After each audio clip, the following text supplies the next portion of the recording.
Bismillahirrahmanirrahim. Mari kita mulai dengan sebuah pertanyaan sederhana. Jika ada seorang mahasiswa siang hari yang meneliti otak manusia dengan pendekatan ilmiah, malam hari ia membaca Al-Quran dengan penuh keimanan,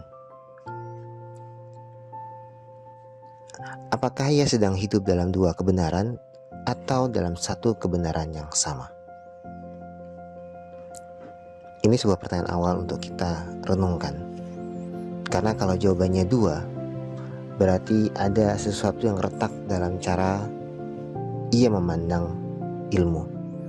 Kalau jawabannya satu, maka pertanyaannya, mengapa dunia akademik sering memperlakukan keduanya seolah bertentangan? Untuk menjawab ini kita perlu melihat ke belakang. Dunia akademik modern tidak lahir dari ruang hampa, ia lahir dari sebuah luka sejarah. Di barat pernah terjadi konflik antara agama dan sains yang kita kenal dalam kasus Galileo Galilei. Seorang ilmuwan yang menyampaikan temuan namun dianggap mengancam otoritas agama. Dari sini muncul trauma besar bahwa sains adalah cahaya, namun agama adalah penghalang.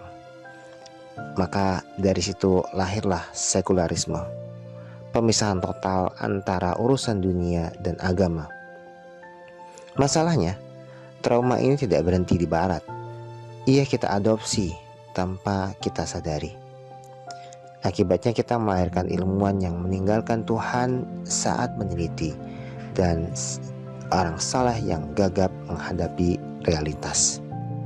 Padahal dalam Islam, kerangka berpikirnya benar-benar berbeda.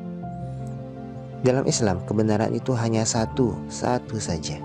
Karena sumbernya satu, yakni dari Allah Subhanahu wa Ta'ala. Allah berbicara kepada manusia melalui dua cara. Ada dengan kitab tadwini, yakni wahyu yang tertulis di Al-Quran dan Sunnah, dan kitab takwini, alam semesta dan seluruh isinya. Al-Quran adalah perkataan Allah, alam semesta adalah perbuatan Allah. Bagaimana mungkin perbuatannya bertentangan dengan perkataannya? Al-Quran sendiri menantang kita untuk melihat itu. Allah berfirman dalam surat Al-Mulk ayat ketiga, tidak akan kamu lihat ketidakseimbangan dalam ciptaan Tuhan.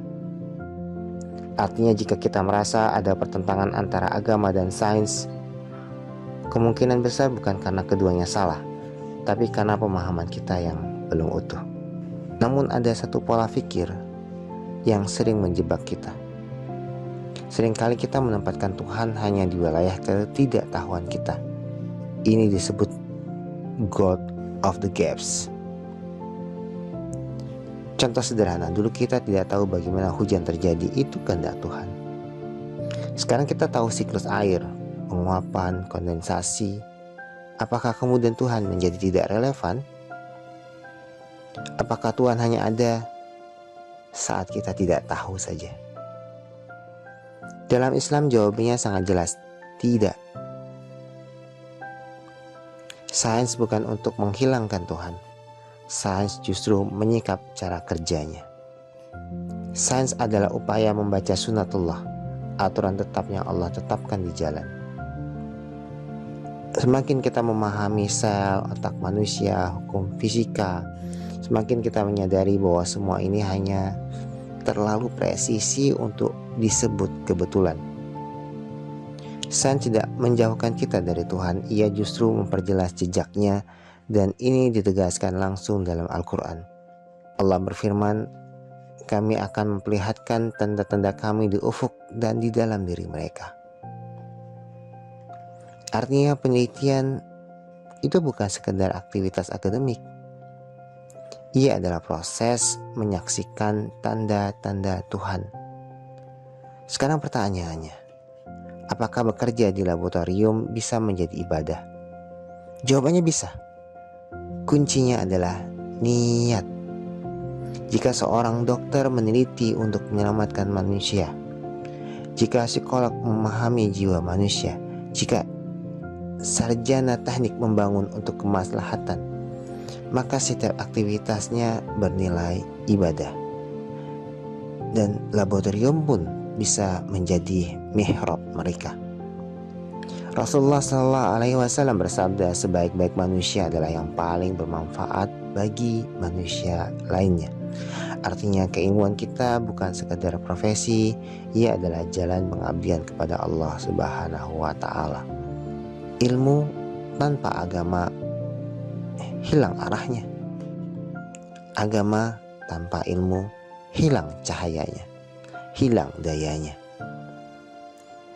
Kita tidak diminta memilih salah satu, kita diminta menyatukan keduanya menjadi pribadi yang di dalam Al-Quran disebut sebagai ulul albab. Ia mampu berpikir tentang alam dan ia terbiasa dengan zikir kepada Allah Subhanahu wa Ta'ala dalam waktu yang bersamaan, bukan dua waktu yang berbeda. Saat seseorang membaca Al-Quran, ia sedang mendengarkan firman Allah.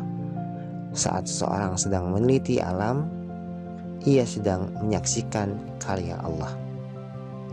Dan keduanya bukan dua kebenaran yang berbeda, melainkan satu simfoni yang sama.